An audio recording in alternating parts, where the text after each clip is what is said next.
आज के इस लेक्चर में हम कंटिन्यू करते हैं केमिकल इक्विलिब्रियम को। इसमें हम पढ़ेंगे रिएक्शन आइसोथर्म, अभिक्रिया समतापी एंड रिएक्शन आइसोकोर समआयतनिक अभिक्रिया समीकरण। वन बाय वन हम देखते हैं कि समतापी अभिक्रिया समीकरण क्या होता है और समआयतनिक अभिक्रिया समीकरण क्या होता है और इनकी व्युत्पत्ति किस प्रकार से की गई। समतापी अभिक्रिया समीकरण की व्युत्पत्ति वॉन्टॉफ ने 1886 में की थी। इस समीकरण के अनुसार किसी अभिक्रिया में मुक्त ऊर्जा परिवर्तन मानक मुक्त ऊर्जा परिवर्तन एवं स्थिर ताप पर उपस्थित घटकों के आंशिक दाब पर निर्भर करती है।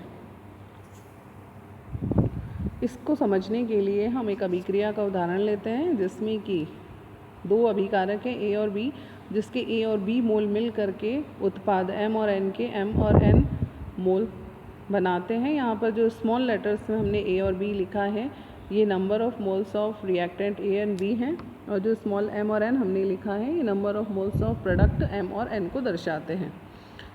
यदि mu A, mu B, mu m और म्यू n किसी अवस्था में रासायनिक विभव को दर्शाते हैं तो क्रिया कारकों के लिए टोटल फ्री एनर्जी हम इस प्रकार से लिख सकते हैं A mu A plus B mu B, और उत्पादों के लिए कुल ऊर्जा परिवर्तन या जो फ्री एनर्जी का मान है वो होगा m mu m plus n mu n के बराबर।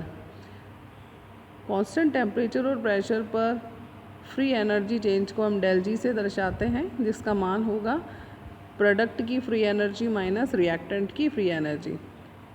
अब यहाँ पर हम प्रोडक्ट की फ्री एनर्जी हमने देखा ऊपर m mu m plus n mu n के बराबर है, इसका मान हम यहाँ रख देते हैं, और क्रिया कारकों की free energy A mu A plus B mu B है, इसका मान भी हमने यहाँ पर रख दिया। इस प्रकार से हमें इक्वेशन नंबर 1 प्राप्त हुई।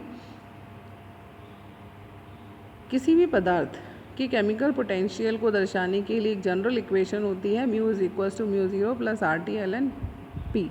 म्यू ज़ीरो यहाँ पर मानक अवस्था को दर्शाता है और P उस पदार्थ के क्रिया कारक के पार्शियल प्रेशर को दर्शाता है।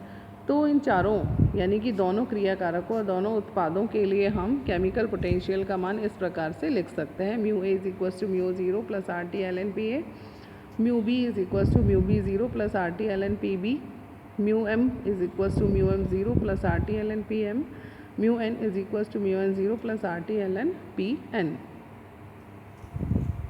अब हम इक्वेशन 1 में मान रख देते हैं तो हमें ये इक्वेशन प्राप्त होती है। इस इक्वेशन को हम सॉल्व करते हैं। आगे सॉल्व करने पर इसे और शॉर्ट किया जा सकता है।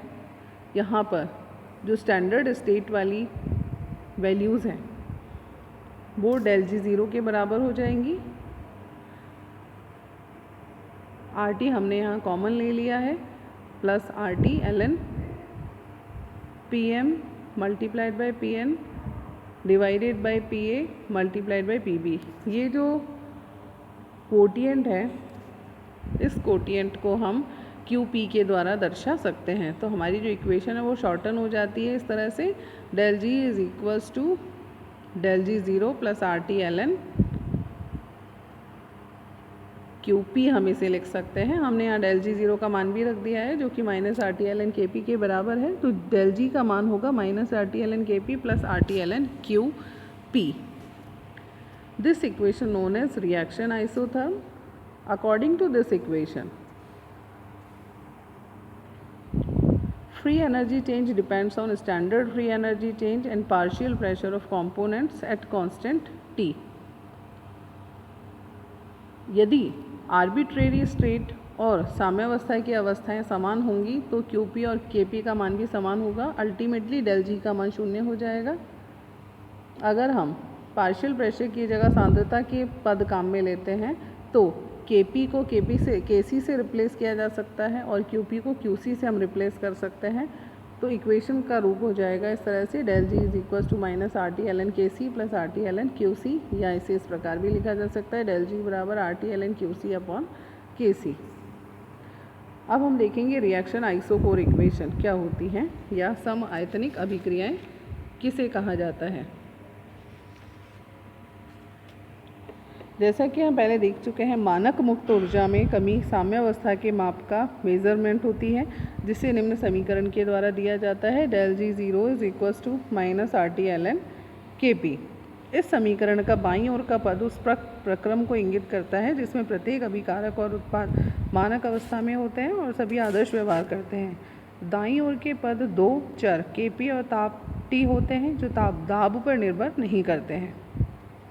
इस समीकरण को हम स्थिर दाब पर ताप के सापेक्ष अवकलित करते हैं तो परिणाम इस प्रकार से होगा, del G zero del T at constant pressure is equals to minus RT/ln Kp minus RT d/ln K/dt।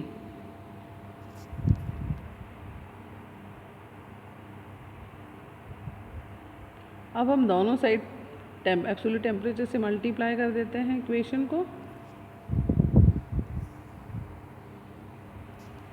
उसके बाद हमने माइनस RT/ln Kp का मान रखा जो कि माइनस del G ज़ीरो के बराबर है। According to Gibbs Helmholtz equation, Gibbs Helmholtz equation के अनुसार हम जानते हैं कि del G is equals to होता है del H plus T del delta G upon del T at constant pressure. अगर हम इसे स्टैंडर्ड स्टेट के लिए लिखें तो यहाँ पर सुपरस्क्रिप्ट में शून्य आ जाता है और इसे हम रीड करते हैं del G ज़ीरो के रूप में, which will be equals to del H zero plus T del delta G zero by del T at constant pressure. Rearrange करेंगे हम इस इक्वेशन को तो इस कोफिशिएंट का जो मान है जो ब्रैकेट के अंदर है उसका मान del G zero minus del H zero के समान होगा, या फिर इसे हम इस तरह से भी लिख सकते हैं, RT square d/ln Kp upon dt will be equals to del G zero.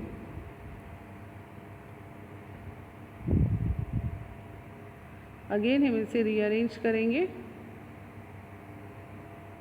यानी RT स्क्वायर को हम राइट हैंड साइड में ले जाते हैं तो हमारे पास इक्वेशन रह जाती है d/ln Kp by dt is equals to del H zero by RT square. ये इक्वेशन रिएक्शन आइसोकोर इक्वेशन कहलाती है। इसे भी वॉन्टॉफ ने डिराइव किया था, इसे वॉन्टॉफ आइसोकोर इक्वेशन भी कहा जाता है।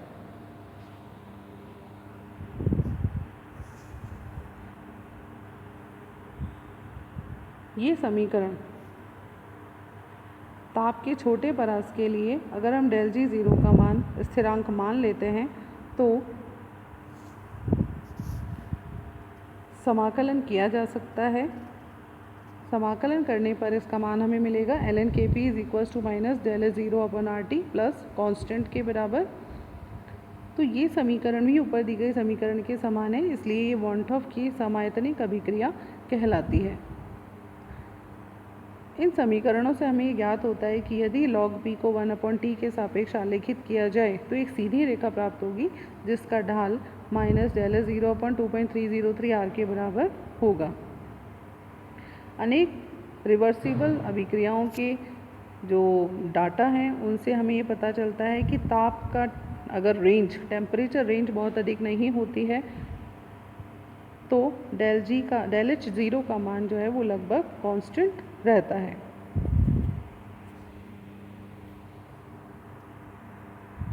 अतः उम्मीद है कि आपको ये दोनों जो टॉपिक हैं वो अच्छे से समझ में आ गए होंगे। Thank you.